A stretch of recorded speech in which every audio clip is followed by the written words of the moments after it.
స్వాతంత్ర దినోత్సవం రోజున భారత క్రికెట్లో మరో చారిత్రాత్మక రోజు. గాలే వేదికగా భారత్ శ్రీలంక మధ్య జరుగుతున్న తొలి టెస్ట్లో టీమిండియా తొలి రోజు ఆటను అద్భుతంగా ముగించింది. టాస్ గెలిచిన భారత్ ముందుగా బ్యాటింగ్ ఎంచుకోగా ఈ రోజు ఆట ముగిసే సమయానికి 73 ఓవర్లలో 288 పరుగులకు 2 వికెట్లు మాత్రమే కోల్పోయింది. అయితే ఈ ఇన్నింగ్స్ లో కొన్ని షాకింగ్ మూమెంట్స్ కూడా ఉన్నాయి. Yashasvi Jaiswal run out, KL Rahul retired heard, Shubman Gill తక్కువ స్కోర్ కే అవుట్ అవ్వడం, మరోవైపు దేవదత్ పడిక్కల్ అద్భుతమైన తొలి టెస్ట్ సెంచరీతో అదరగొట్టడం. అసలు ఈ రోజు ఏం జరిగిందో పూర్తి వివరాలు ఇప్పుడు చూద్దాం. Hi, welcome back to our channel. ముందుగా ఈ మ్యాచ్ కు ఉన్న ప్రత్యేకత గురించి మాట్లాడుకోవాలి. భారత క్రికెట్ చరిత్రలో ఇది చాలా స్పెషల్ మ్యాచ్. టెస్ట్ క్రికెట్ లో భారత్ 600వ టెస్ట్ మ్యాచ్ ఆడుతోంది. సుదీర్ఘమైన టెస్ట్ క్రికెట్ ప్రయాణంలో భారత్ సాధించిన ఈ మైలురాయి నిజంగా చాలా గొప్ప విషయం. అందులోనూ స్వాతంత్ర దినోత్సవం రోజున ఈ ఘనత రావడం భారత క్రికెట్ అభిమానులకు మరింత ప్రత్యేకం. దశాబ్దాలుగా ఎన్నో దిగ్గజ ఆటగాళ్లు భారత టెస్ట్ క్రికెట్ ను ముందుకు తీసుకెళ్లారు. సునీల్ గవాస్కర్ నుంచి కపిల్ దేవ్ వరకు, సచిన్ టెండూల్కర్ నుంచి ద్రావిడ్ వరకు, కోహ్లీ నుంచి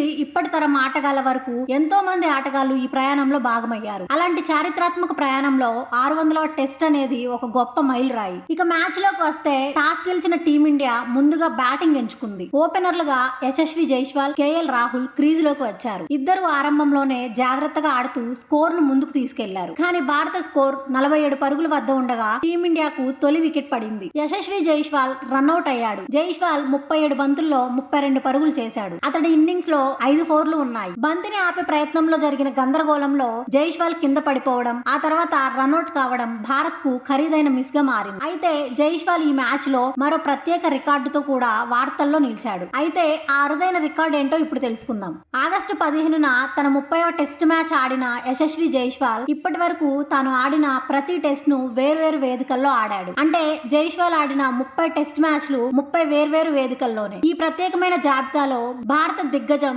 సచిన్ టెండూల్కర్ కూడా ఉన్నాడు. సచిన్ తన తొలి 32 టెస్ట్ మ్యాచ్లను 32 వేర్వేరు వేదికల్లో ఆడాడు. అలాగే సంజయ్ మంజ్రేకర్ తన తొలి 33 టెస్టులను 33 వేర్వేరు వేదికల్లో ఆడాడు. ఇక విరాట్ కోహ్లీ తన తొలి 11 టెస్టులను వేర్వేరు వేదికల్లో ఆడాడు. కానీ 12వ టెస్ట్ లో వాంకడేలో మళ్లీ ఆడడంతో ఈ ప్రత్యేకమైన రికార్డు అతనికి కొనసాగలేదు. అందుకే జైస్వాల్ పేరు ఇప్పుడు సచిన్ మంజ్రేకర్ వంటి ఆటగాళ్ల సరసన నిలిచింది. అయితే జైస్వాల్ అవుట్ అయిన తర్వాత క్రీజ్ లో ఉన్న కేఎల్ రాహుల్ తన అనుభవాన్ని చూపించాడు. చాలా కంట్రోల్ గా బ్యాటింగ్ చేస్తూ శ్రీలంక బౌలర్లను ఎదుర్కొన్నాడు. రాహుల్, దేవదత్ పడిక్కల్ కలిసి భారత ఇన్నింగ్స్ ను అద్భుతంగా నిలబెట్టారు. రాహుల్ ఏకంగా 162 బంతులు ఎదుర్కొని 77 పరుగులు చేశాడు. అతడి ఇన్నింగ్స్ లో 9 ఫోర్లు, 1 సిక్స్ ఉన్నాయి. కానీ ఇక్కడే భారత్ కు మరో షాక్ తగిలింది. కుడి చేతికి గాయం కావడంతో 77 పరుగుల వద్ద కేఎల్ రాహుల్ రిటైర్డ్ హర్డ్ గా వెనుతిరిగాడు. రాహుల్ ఇన్నింగ్స్ చాలా కీలకమైనది. అతను ఎక్కువసేపు క్రీజ్ లో ఉండి భారత్ కు మంచి భాగస్వామ్యాన్ని అందించాడు. ఇప్పుడు ప్రతి భారత అభిమాని కోరుకునేది ఒక్కటే, రాహుల్ గాయం పెద్దది కాకుండా త్వరగా కోలుకొని మళ్ళీ బ్యాటింగ్ రావాలి అని. ఇక ఈ మ్యాచ్ లో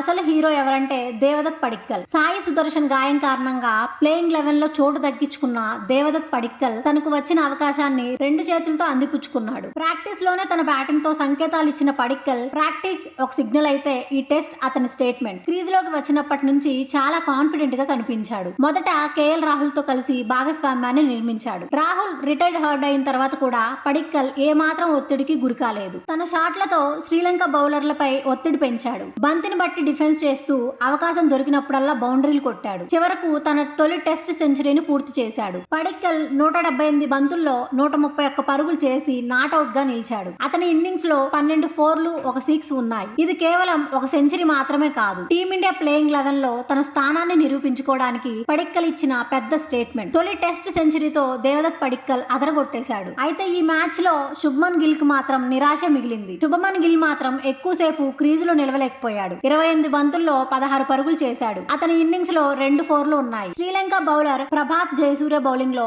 గిల్ క్యాచ్ ఇచ్చి అవుట్ అయ్యాడు. దీంతో భారత్ 2వ వికెట్ ను కోల్పోయింది. గిల్ నుంచి టీమిండియా పెద్ద ఇన్నింగ్స్ ను ఆశించింది. కానీ ఈ రోజు మాత్రం అతను 16 పరుగులకే పెవిలియన్ చేరాడు. శుభ్మన్ గిల్ అవుట్ అయిన తర్వాత రిషబ్ పంత్ క్రీజ్ లోకి వచ్చాడు. పంత్ వచ్చిన వెంటనే తన సహజమైన అటాకింగ్ స్టైల్లో ఆడడం ప్రారంభించాడు. రోజు ఆట ముగిసే సమయానికి పంత్ 36 బంతుల్లో 27 పరుగులతో నాట్అవుట్ గా ఉన్నాడు. అతని స్కోర్ లో 3 ఫోర్లు, 1 సిక్స్ ఉన్నాయి. మరో ఎండ్ లో దేవదత్ పడిక్కల్ తన తొలి టెస్ట్ సెంచరీ పూర్తి చేసుకుని నాట్అవుట్ గా ఉన్నాడు. ఇక గాలేలో వాతావరణం కూడా భారత్ శ్రీలంక మ్యాచ్ ను ఇబ్బంది పెట్టింది. భారీ వర్షం కారణంగా మైదానం మొత్తం కవర్లతో కప్పేశారు. దీంతో రెండో సెషన్ ప్రారంభం ఆలస్యమైంది. అయితే వర్షం తగ్గిన తర్వాత ఆట తిరిగి ప్రారంభమైంది. వాతావరణం మారుతూ ఉన్నప్పటికీ భారత బ్యాటర్లు తమ ఫోకస్ ను కోల్పోలేదు. ఇక డే 1 ముగిసే సమయానికి స్కోర్ బోర్డ్ ఇలా ఉంది. భారత్ 73 ఓవర్లలో 288 పరుగులు చేసి 2 వికెట్లు కోల్పోయింది. శ్రీలంక బౌలర్లలో ప్రభాత్ జయసూర్యకు 1 వికెట్ దక్కింది. మరో వికెట్ జైస్వాల్ రనౌట్ ద్వారా వచ్చింది. ఈ రోజు భారత క్రికెట్ అభిమానులకు